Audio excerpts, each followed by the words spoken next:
بسم الله الرحمن الرحيم. يعني مسألة حق تقرير المصير لكل الشعوب هذا مشروع قرره قانون الدولي وقوانين السماء.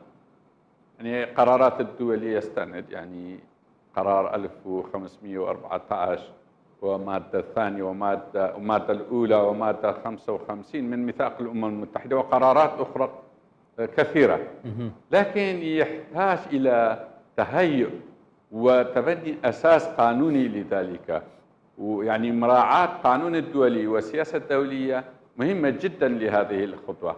مع الأسف القيادة الكردية تسرع في هذه الخطوة ولم يتبنى أو لم يسلك القرار الدولي، يعني لم يراعي قوانين الدولي أو دستور العراقي، يعني كأنه رد الفعل. لذلك من الطبيعي أن يواجه هذه النداءات من قوى الكبرى يعني، لكن هذه ليست يعني عملية نهائية.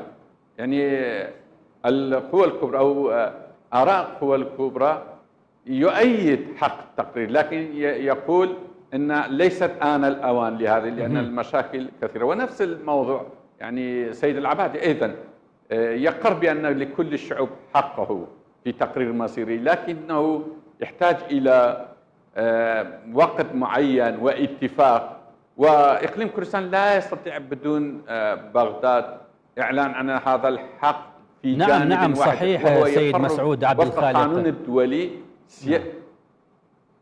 إذا كانت دول كبرى كواشنطن وموسكو وبرلين يعني قلقة من هذا الاستفتاء وتحذر من هذا الاستفتاء، فما بالك بالدول الإقليمية كتركيا وإيران حول رأيها في هذا الاستفتاء؟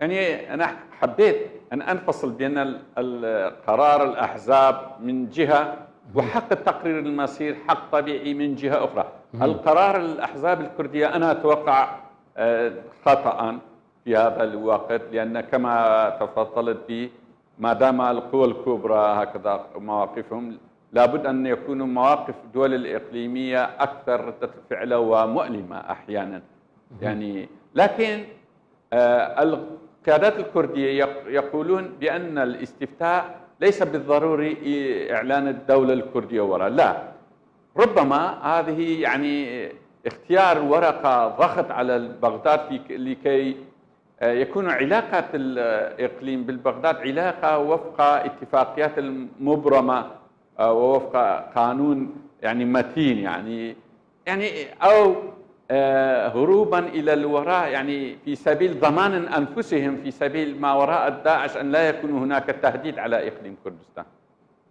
طيب سيد مسعود عبد الخالق، كثيرا ما كان يؤخذ على القيادة السياسية الكردية في الماضي والحاضر أيضا يعني عدم أخذها بالظروف الموضوعية والذاتية لاتخاذ قرارات مصيرية. هل هذا الأمر أيضا يصب في هذه الخانة؟ يعني أريد أوضح فرق نقطة. يعني في قديما إخواننا العرب يتهمون الكرد بأن الاستعمار وأمريكا والصهيونية هم الذين تدعمون حركة الكردية، والآن تبين يعني الآن النقطة الحاسمة هناك إن أمريكا والدول الغربية وإسرائيل لا يدعموا دولة كردية، هذه حقيقة يعني. لكن الوقت يعني إذا كان يعني كل كردي عنده السؤال، يعني هذا جواب لسيادتك، يعني إذا كان هناك 22 دولة عربية وهناك الدولة التركية وهناك الدولة الفارسية، فلماذا في الشرق الأوسط ولماذا إذا كانت دولة الكردية أخرى؟ فقالوا الدول العربية في عهد سعد الزغلول قال أصفار وليس يعني لا عندهم قيمة الصفر، خلي يكون دولة كردستانية أيضا صفر، يعني 23 صفرا. يعني ما هي أهمية هذه الموضوع إذا كانت دولة كردستان أيضا لهم دولة؟ يعني هذه يعني أنا أتحدث عن جانب الأخلاقي وليست عن الجانب القانوني في الموضوع. يعني كل وقت إذن مفروض أن يكون الدول العربية وإخواننا العرب يدعمون الدولة الكردستانية. طيب. وحتى في عهد الشيخ سعيد قال عبارة مشهورة، قال إما كلنا نرجع إلى خلافة الإسلامية فليكن الدولة الكردستانية لا يوجد أيضا ولا حقوق، إما إذا كان دولة الخلافة ما موجودة كل لكم دولة فليكن لكردستان أيضا دولة. يعني هذه حقيقة دينية أيضا. نعم نعم، ولكن سيد مسعود، سألتك هل الظروف الموضوعية والذاتية الآن مناسبة حتى لطرح فكرة الاستفتاء في إقليم كردستان؟ بمعنى يعني في إقليم كردستان حسب الرأي ليست.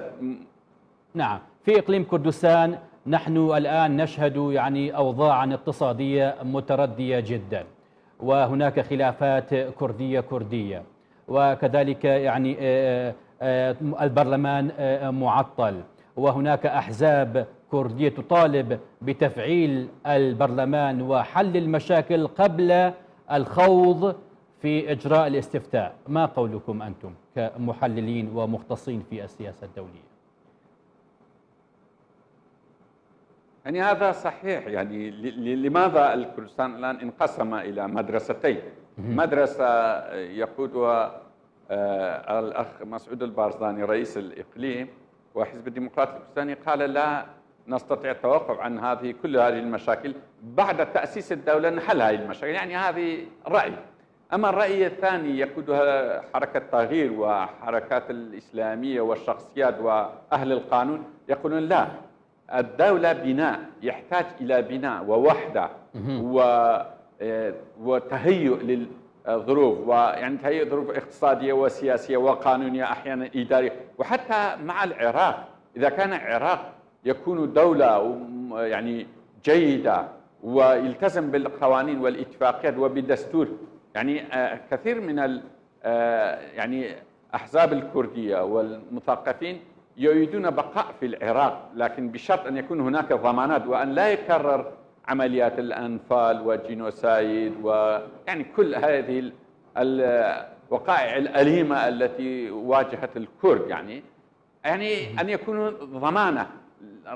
مع الأسف يعني كثير من المؤشرات تدل على أن الدولة العراقية أيضا يعيد نفس الحسابات القديمة. يعني هذا هو التشجيع الأساسي للمواطن الكردي يدفع باتجاه التأييد للاستفتاء. في سؤال أخير سيد مسعود عبد الخالق، يعني بغداد أيضا تراهن على الخلافات الداخلية الكردية وكذلك الضغوطات الإقليمية لإجهاض عملية الاستفتاء. كيف تنظر إلى هذه الورقة من قبل حكومة بغداد؟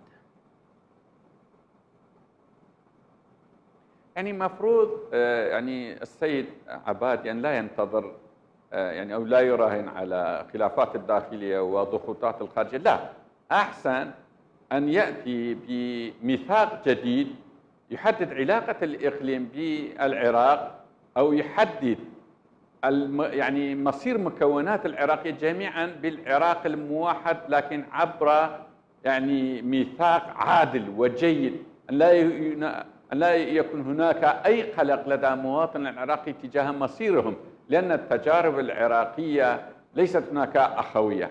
القانون الذي عاش في العراق هو مصائب القوم عند القوم فوائد. دائما إذا كان السنة في الحكم هو يعني فوائد للهم والمصائب للآخرين. الآن فوائد للإخوان والمصائب للآخرين، ربما غدا الكرد يكون فوائد. يعني هذه المعادلة معادلة خاطئة. فليكن أخوية حقيقية وجميعهم ليست مشاركة، شريكا. لا يزال هذه المعادلة لم يستقر في العراق. يعني الأخ عبادي مفروض يذعل في بيان عام شهير أن يأتي لكل مكونات العراقية شراكة حقيقية فينحل كل هذه المشاكل، وهذه الاستفتاء أيضا يكون إيجابية تجاه وحدة العراق حسب ما